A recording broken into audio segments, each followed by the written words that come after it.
Mari kita membaca dari Markus pasal 9 ayat 42 sampai 50. Markus pasal 9 ayat 42 sampai 50 kita akan baca secara bergantian. Saya baca ayat genap, kita semua baca ayat ganjil. Siapa yang menyesatkan orang tentang garam? Barang siapa menyesatkan salah satu dari anak-anak kecil yang percaya ini, lebih baik baginya jika sebuah batu kilangan diikatkan pada lehernya, lalu ia dibuang ke dalam laut. Dan jika tanganmu menyesatkan engkau,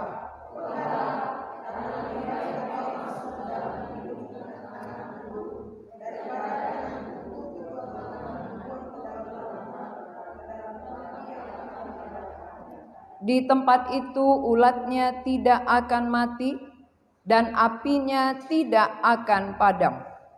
Dan jika kakimu menyesatkan engkau, engkau karena lebih baik kau masuk dalam hidup dengan penyimpangan daripada dengan untuk kedua kakimu dicampakkan dalam neraka. Di tempat itu ulatnya tidak akan mati dan apinya tidak akan padam.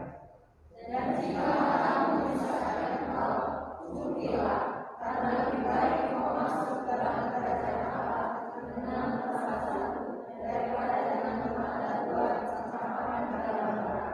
di mana ulat-ulat bangkai tidak mati dan api tidak padam. Garam memang baik, tetapi jika garam menjadi hambar, dengan apakah kamu mengasinkannya? Hendaklah kamu selalu mempunyai garam dalam dirimu dan selalu hidup berdamai yang seorang dengan yang lain. Tema khotbah kita hari ini pengaruh. Di tengah-tengah bumi pasti ada pengaruh mempengaruhi, ya. Pengaruh mempengaruhi selalu ada. Apakah itu pengaruh yang positif atau pengaruh yang negatif? Jadi kehidupan kita selama kita di bumi, kita bisa menilai sendiri. Kita bisa mengevaluasi sekian lama saya hidup di bumi, pengaruh apa yang saya tanamkan kepada anak-anak saya. Pengaruh apa yang saya ajarkan kepada lingkungan saya. Apakah pengaruh yang positif atau justru pengaruh yang negatif? Tidak ada manusia di bumi yang tidak punya pengaruh. Semua kita punya pengaruh. Apapun yang kita lakukan itu bisa dilihat, bisa dinilai, dan bisa diikuti. Ketika saudara sering sekali bohong, maka orang di sekitar saudara lama-lama ikut. Itu namanya pengaruh. Dia nggak mau, tapi karena tiap hari dengar seperti itu, akhirnya dia ikut jadi pembohong. Kalau saudara menjadi orang pemfitnah, maka setiap orang yang dekat dengan saudara ikut menjadi pemfitnah. Memfitnah orang kerjanya. Kenapa? Karena temannya bergaul itu adalah tukang fitnah. Jadi hati-hati dengan siapa saudara bergaul. Pengaruh apa yang saudara terima dari teman-teman kita yang dekat dengan kita. Atau saudara-saudara kita. Saudara-saudara daging bisa pengaruhnya pengaruh negatif. Karena dia sendiri negatif. Kalau dia positif, pengaruhnya pasti positif. Jadi kita bisa menilai pengaruh dari saudara, keluarga, saudara daging. Apakah hal itu membuat saya lebih maju atau membuat saya down? Kalau membuat lebih maju berarti positif. Kalau kita membuat makin down berarti negatif, ya. Itu harus kita tahu. Jadi hari ini pengaruh ini adalah ada di dalam diri kita. Di dalam diri orang percaya punya pengaruh. Di dalam diri orang yang tidak percaya juga ada pengaruh. Pengaruh negatif gitu ya. Kalau dalam diri orang yang gak percaya gak mungkin pengaruh positif. Pasti yang negatif. Positif sehubungan dengan hal-hal rohani. Positif sehubungan dengan keselamatan. Positif sehubungan dengan perkara kekal. Kalau negatif sehubungan dengan kebinasaan. Sehubungan dengan hukuman, dosa. Ya, itu negatif. Maka di dalam tema kita pengaruh ini sangat serius.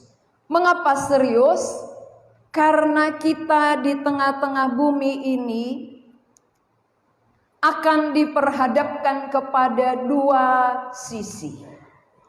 Tujuan kita sesudah kehidupan berakhir akan diperhadapkan kepada dua tempat. Satu, surga yang kekal. Yang kedua, neraka yang kekal. Berarti ini namanya pengaruh selama di bumi akan membawa kita ke surga atau ke neraka. Pengaruh apa yang kita terima, ajaran apa yang kita dengar, itu akan mempengaruhi kehidupan kita dan membawa kita ke dua tempat ini. Kalau kita sering mendengar pengaruh positif, kita sering mendengar hal-hal rohani, perkara-perkara kekal, pengaruh itu lama-lama sedikit demi sedikit akan membuka pikiran hati kita, akhirnya percaya, lalu kita akan diterima di sorga yang kekal. Tapi kalau pengaruhnya adalah pengaruh negatif terus ya, dunia terus yang disampaikan oleh orang tua kepada anak, uang terus yang dibahas, materi, hutang piutang, kredit ya. Kalau itu terus ke telinga anak-anak, gak mungkin dia bisa percaya. Dalam hati anak-anak yang mendengar hutang kredit, persoalan, pertengkaran, maka dia akan katakan gak ada Tuhan itu. Kalau ada, kenapa masalah begini berat? Maka hati-hati orang tua. Jangan pernah di depan anak-anak membahas tentang utang piutang. Jangan di depan anak-anak membahas materi. Tetapi di depan mereka bahaslah tentang firman yang hidup. Karena berulang-ulang pun kita sampaikan belum tentu tembus. Apalagi uang yang kita bahas. Maka yang mempengaruhi pikiran anak-anak adalah uang. Jadi hidup ini bagi mereka adalah uang. Segalanya itu adalah uang. Karena tiap hari didengar tentang uang. Saudara sadar gak sadar? Saudara sudah menanamkan pengaruh. Pengaruh apa? Pengaruh materi. Jadi kalaupun kita sampaikan firman tapi dia dengar, dia lihat, kita terus membahas tentang uang, gak masuk lagi firman. Tadi kalian sama Bapak membahas tentang uang kok. Ya kalian kejar tentang uang. Materi-materi terus. Itu membuat kalian tadi berantem. Utang kalian banyak. Lalu kalian bilang firman. Akhirnya dia sulit menerima. Ini berarti pengaruh negatif sudah masuk. Pengaruh-pengaruh negatif lebih gampang masuk ketimbang pengaruh positif. Jadi tanpa kita sadari, setiap hari ketika kita berbuat sesuatu, bertindak di tengah-tengah rumah tangga kita sudah menanamkan pengaruh. Ya, kita sudah menanamkan pengaruh. Saudara pernah dengar cerita ini ya? Orang tuanya punya utang, lalu penagih datang. Waktu penagih datang, dia ketok pintu, mamanya udah tahu bahwa itu penagih hutang. Lalu dia bilang sama anaknya, bilang nanti mama gak di rumah ya. Gitu. Bilang mama gak di rumah, padahal mamanya ngomong gitu. Ini pengaruh negatif. Maka begitu datang tok, dia buka pintu ya, anaknya buka pintu. Kata mama gak di rumah ya. Kata mama, kan mamanya tadi yang bilang. Kata mama gak di rumah. Ini berarti pengaruh yang jelek dimasukkan ke dalam diri anak-anak kita sejak kecil. Sehingga waktu bertumbuh pengaruh itu kita marah kepadanya. Kenapa kau bohong? Gak boleh bohong. Kau kan udah sekolah minggu. Tapi sebenarnya pengaruh itu dari diri kita. Kita gak sadar ya. Kita sudah menanamkan pengaruh-pengaruh negatif, pengaruh dosa yang tertanam di dalam diri mereka, sehingga ketika itu tertanam, itu yang keluar. Jadi coba evaluasi diri kita. Selama sekian puluh tahun umur kita, pengaruh apa yang ada dari kita kepada sekeliling kita? Kepada anak, teman, keluarga yang terdekat. Pengaruh apakah yang sudah kita berikan kepada mereka? Kalau ini saudara, surga yang kekal ini tidak akan pernah berakhir. Neraka yang kekal tidak akan pernah berakhir. Kapan saudara tahu saudara mati? Tidak ada yang tahu. Kapan saudara tahu akan masuk ke api? Tidak ada yang tahu. Saat kita mati, di situ kita langsung dimasukkan ke api. Penderitaan. Jadi kalau kita enggak hati-hati, gak serius, bahaya. Kehidupan ini sangat serius. Karena yang dihadapi serius, yang dijumpai serius. Maka di dalam ayat ini Tuhan Yesus menegur ya, menegur di dalam ayat 42, barang siapa menyesatkan salah satu dari anak-anak kecil yang percaya ini, lebih baik baginya jika sebuah batu kilangan diikatkan pada lehernya lalu ia dibuang ke dalam laut. Maksudnya ini apa? Kan anak-anak kecil itu yang dimaksud Tuhan Yesus itu adalah orang yang di luar kelompok mereka. Orang yang di luar murid Yesus. Mereka menganggap bahwa golongan mereka lah golongan rohani. Yang di luar golongan mereka itu adalah orang yang gak rohani. Sama juga dengan imam-imam. Golongan mereka merasa kita paling rohani ini. Mereka semua orang kafir. Orang berdosa. Tetapi Tuhan Yesus tegur. Siapa menyesatkan? Artinya siapa tidak menerima. Siapa menganggap orang berdosa ini najis. Padahal dia percaya kepadaku. Lebih baik batu kilangan diikatkan di lehernya lalu dibuang ke laut. Artinya supaya jangan lebih banyak disesatkannya. Kalau jadi penyesat kita lebih baik gak usah ada. Agar tidak lebih banyak orang yang disesatkan. Kalau pengaruh negatif lebih baik gak usah ada. Itu maksud Tuhan ya. Kalau negatif terus pengaruhmu untuk apa kau hidup? Kalau bukan pengaruh yang positif. Gak membawa orang kepada Tuhan. Malah membawa orang semakin jauh dari Tuhan. Lebih baik kau tidak ada. Itulah karena seriusnya neraka ini. Kau hidup tapi membawa orang nanti ke neraka. Kau hidup tapi membatasi orang untuk masuk surga. Kamu menghambat mereka. Contohnya apa? Contohnya apa menghambat orang masuk surga? Ada orang menganggap bahwa golongannya paling benar ya. Lalu kalau kepada golongan lain atau ke gereja yang lain, jangan ke situ. Sesat itu. Nah itu ya. Ini namanya menghambat. Anak-anak SMA banyak seperti itu. Ketika anak-anak SMA mau sharing ya, dilarang. Itu bukan gereja kita, jangan ke sana. Di luar gereja kita itu sesat. Hanya gereja kita yang benar itu.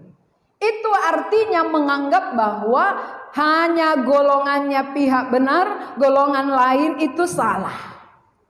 Itu salah satu menghambat namanya. Orang mau datang kepada Yesus tapi dia hambat. Orang mau percaya kepada Yesus tapi dia hambat. Maka orang yang menghambat ini lebih baik dia diikatkan batu kilangan. Jadi gak banyak menghambat orang datang kepada Yesus. Saudara menjadi penghambat atau penolong. Jangan-jangan kita penghambat orang datang. Ya, orang mau datang kepada Yesus tapi kita hambat, kita halangi. Oleh karena kita merasa kita yang paling benar. Nah, kita lanjut ya. Inilah hambatan-hambatan. Ini di dalam ayat berikutnya dikatakan, jika tanganmu menyesatkan engkau, jika kakimu menyesatkan engkau, jika matamu menyesatkan engkau. Ada 3 ya, tangan, kaki, mata. Ini sering sekali dipakai untuk menghambat menghambat diri kita datang kepada Yesus. Dosa itu seringkali menguasai ini. Saudara tahu apa yang dibawanya ini?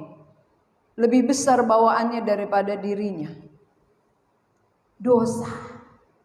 Dosa yang dipikulnya. Dosa yang dibawa-bawanya. Beban itu yang menghambat dia untuk datang kepada Yesus. Jadi dosa ini bermacam-macam ya. Ada dosa mata, ada dosa tangan, ada dosa kaki, ada dosa pikiran. Ini semua dia pikul. Dosa dari seluruh tubuh kita ini. Mungkin mata kita membawa kita sering berbuat dosa. Melihat barang orang lain, melihat milik orang lain, ya, iri. Ya kan? Dengan mata orang bisa iri ya. Dia kok miliki kayak gitu, aku kok tidak. Dia kok seperti itu, aku kok tidak. Iri. Maka mata tadi cungkil katanya ya. Karena dari mata ini sering muncul rasa iri. Iri melihat orang lebih maju dari diri sendiri. Ini dosa. Kalau dia lebih maju dari kita, kenapa rupanya kalau itu untuk kerajaan Allah? Harusnya kita topang kan? Ini ada iri hati. Kenapa bukan aku kayak gitu? Kenapa harus dia? Harusnya aku iri ya. Dosa iri dari mata melihat-lihat semua, akhirnya muncul iri hati. Tangan ini sering sekali apa? Ini yang sering mengejar-ngejar apa saja ya. Apa saja yang penting jadi duit semua. Mencuri pun jadi. Yang penting jadi duit. Jadi begal pun jadi, yang penting dapat duit ya. Ini berserta dengan kakinya.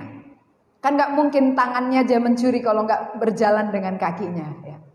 Kakinya dengan tangannya kerjasama menjadikan apa saja menjadi duit. Duit gitu ya. Semua jadi duit. Apapun dijadikan duit. Gak penting halal atau haram.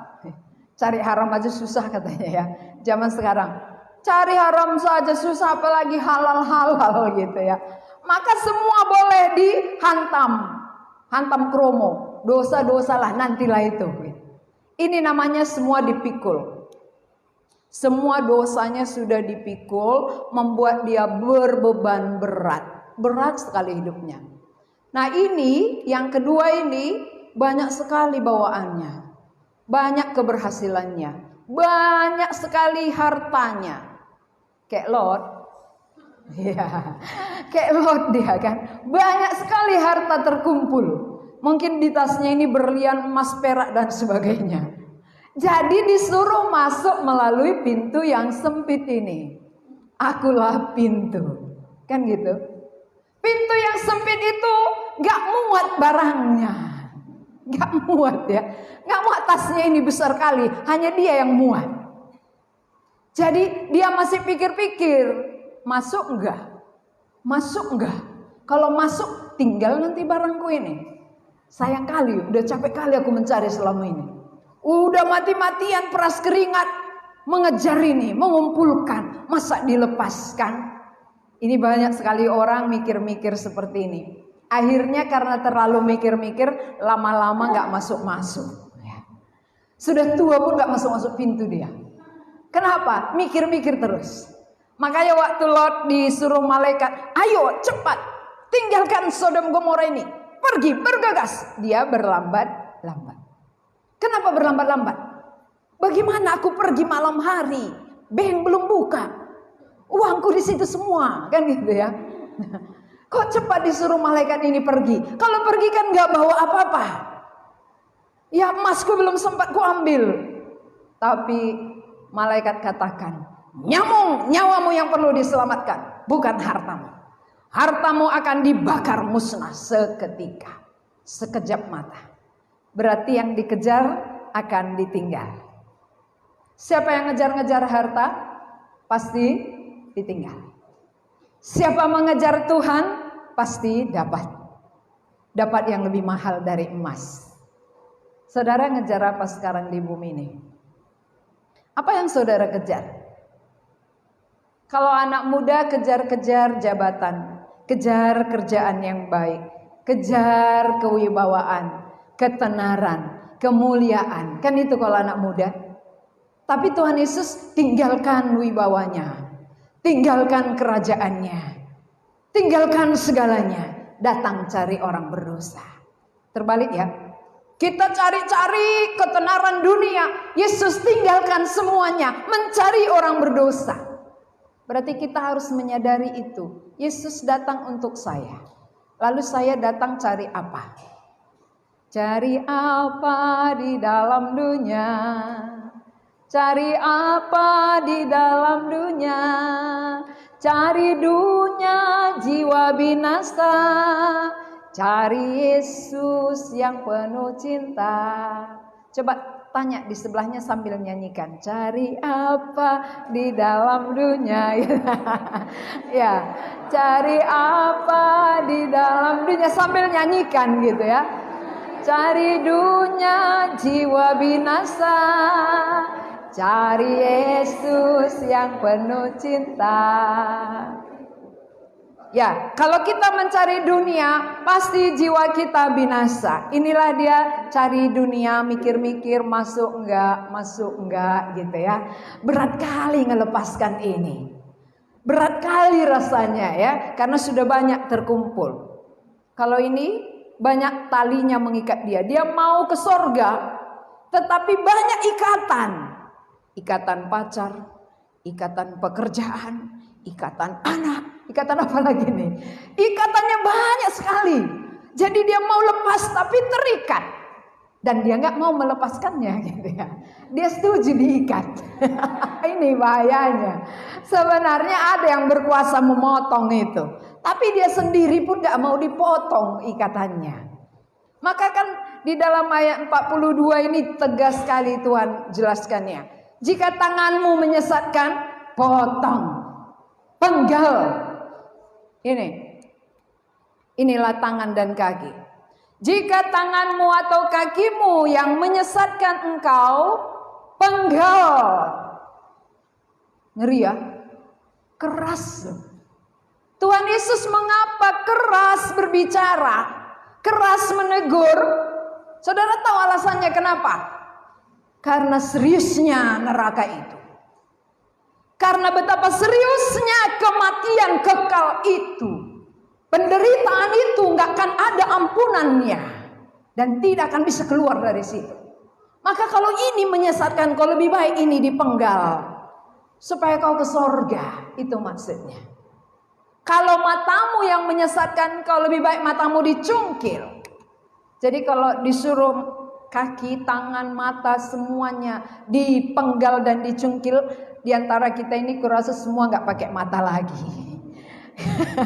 Di antara yang hadir ini nggak pakai kaki lagi, nggak ada lagi pakai tangan. Ya, semuanya sudah dipenggal.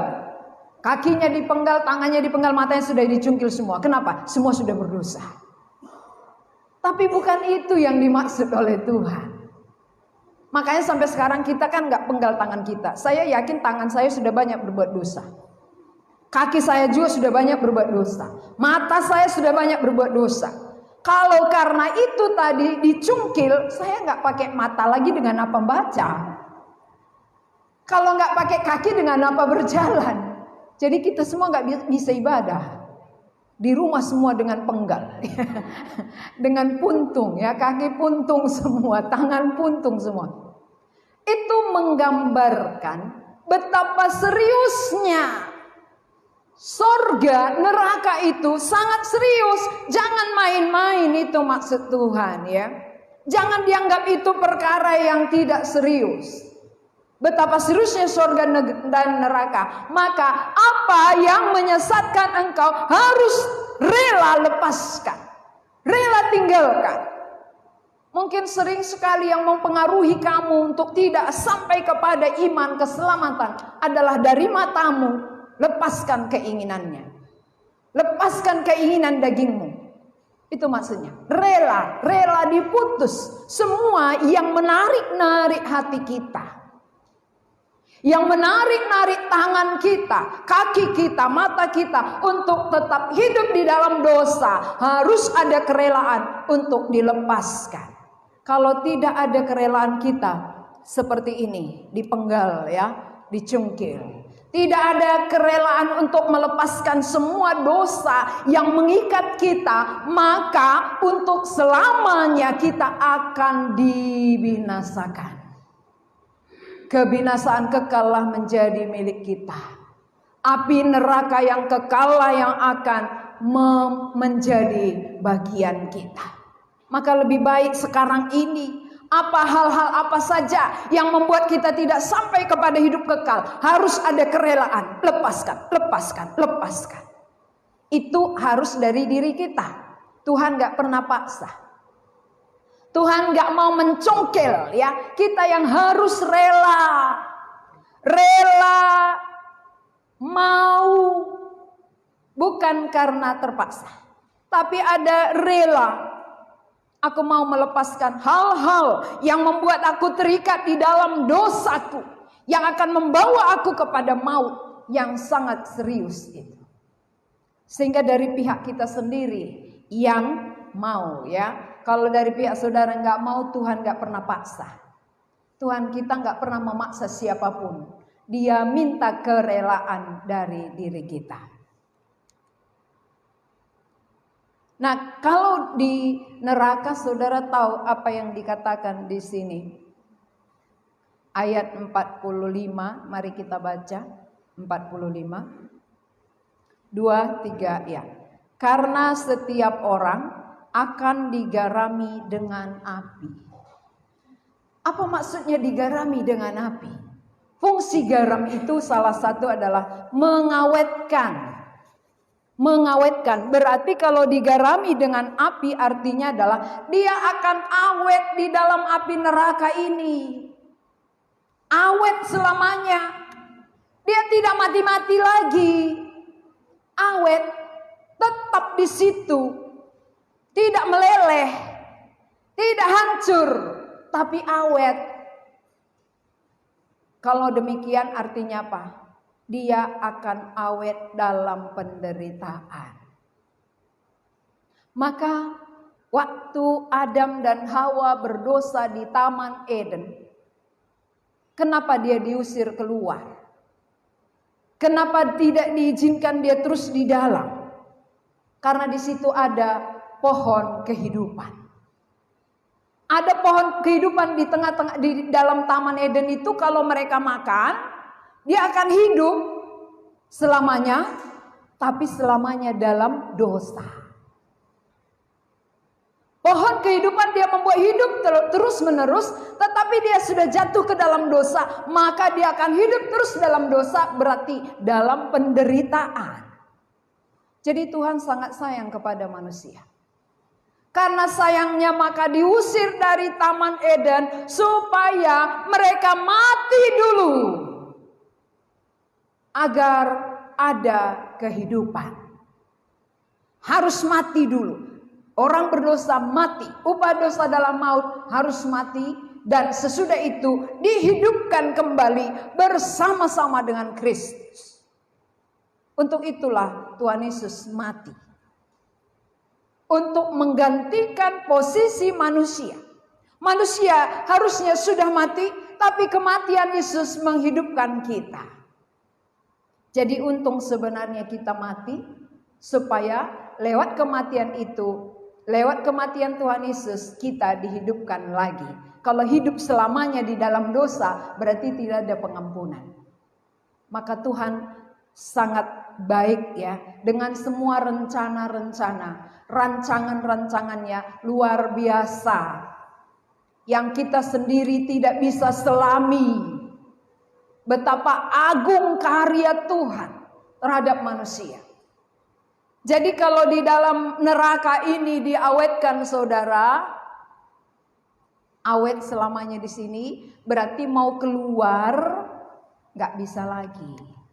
Mau minta ampun nggak bisa lagi. Mau bertobat nggak bisa lagi. Mau menjerit nggak ada artinya.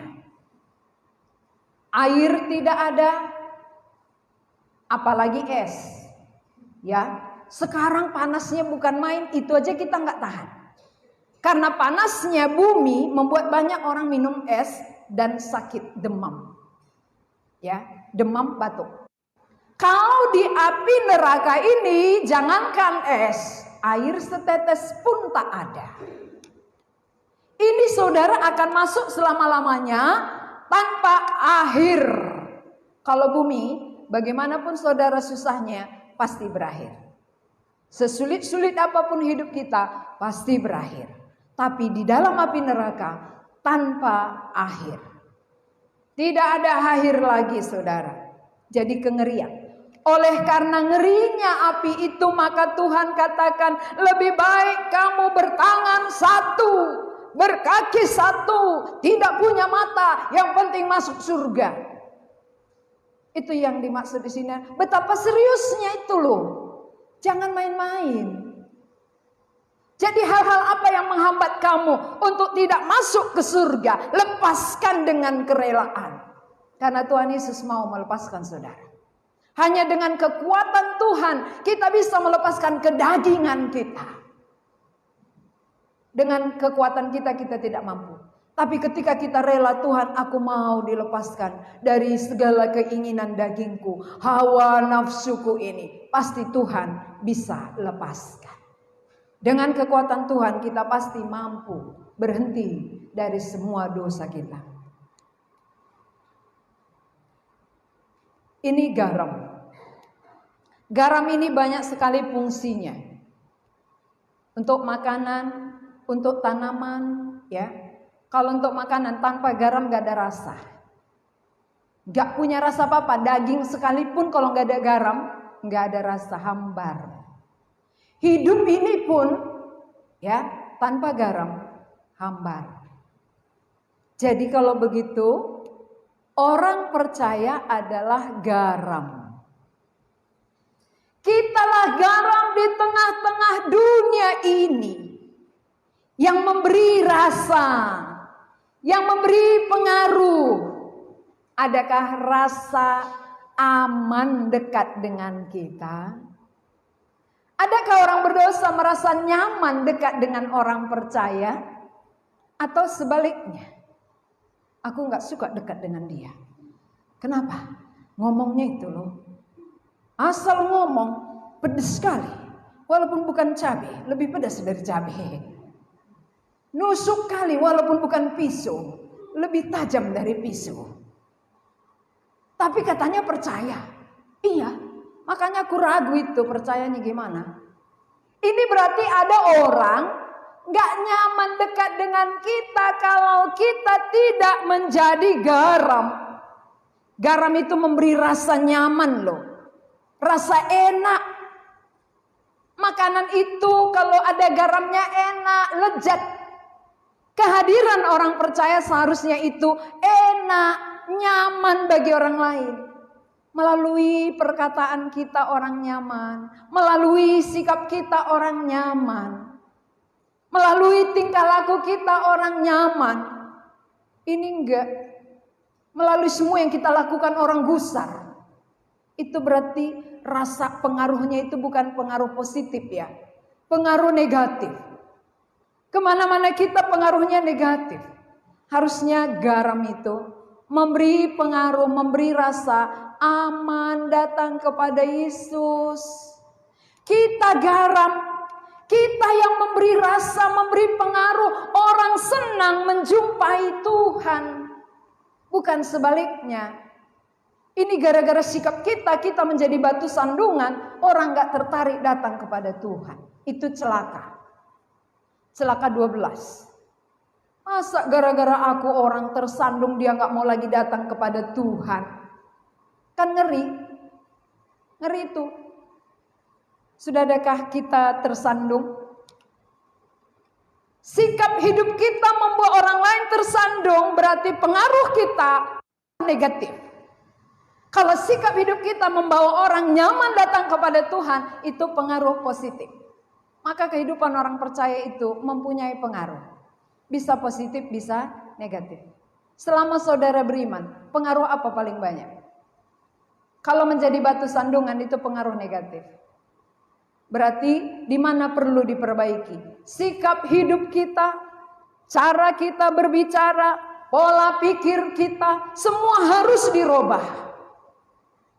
Yang mana yang tidak berkenan bagi Tuhan, mana yang tidak memberi nyaman bagi orang lain yang di sekitar kita perlu berubah.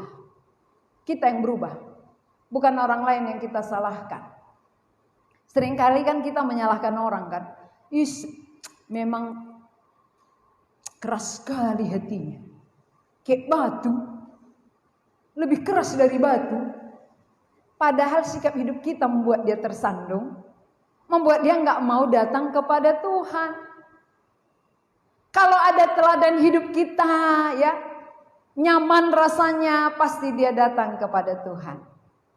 Maka tunjukkan dulu dari teladan kita, tunjukkan dulu dari sikap hidup kita. Apakah kita sudah menjadi teladan bagi orang yang kita layani? Ini artinya garam. Garam itu memberi pengaruh, garam memberi rasa, sehingga orang percaya adalah garam yang memberi pengaruh bagi orang berdosa. Ada rasa nyaman datang pada Tuhan, bukan sebaliknya. Kalau sebaliknya tadi jadi penyesat, menghambat, sama dengan yang dilakukan oleh murid Yesus, Yohanes. Kami cegah dia karena dia bukan pengikut kita. Ini berarti kan bukan pengaruh positif, malah pengaruh negatif. Kami cegah siapapun kita yang datang kepada Tuhan, tidak pernah dicegah oleh Tuhan.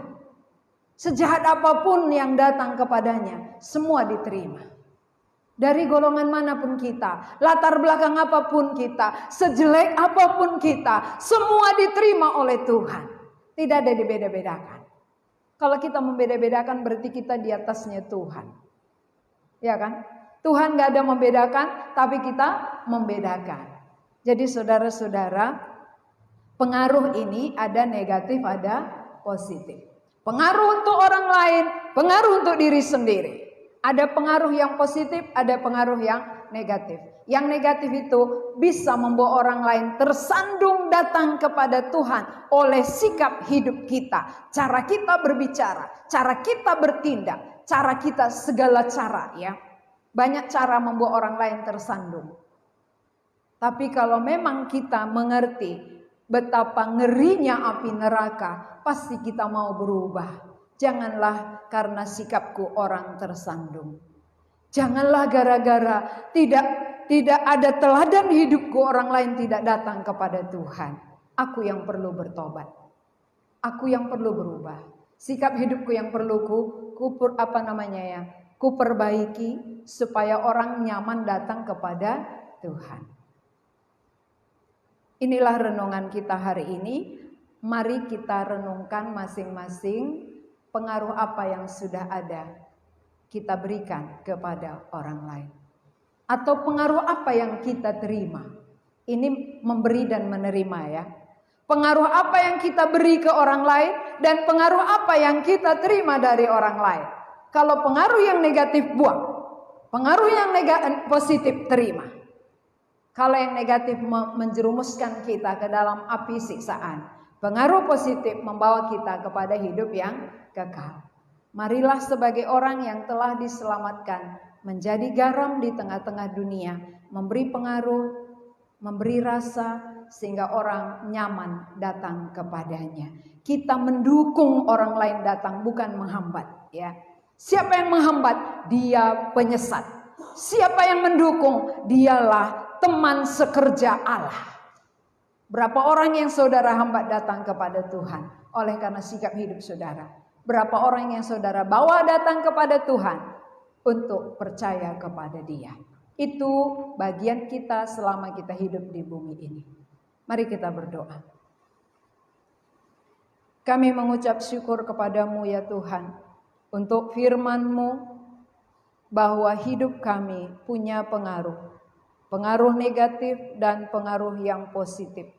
Sering sekali orang lain juga mempengaruhi kami.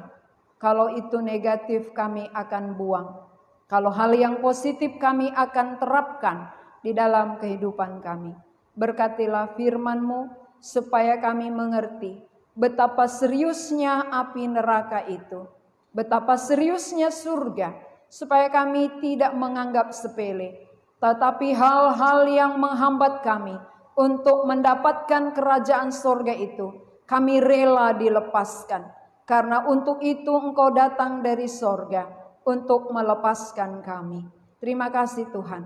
Kami memuji Engkau Allah yang sudah berfirman. Dalam nama Tuhan Yesus kami berdoa. Amin.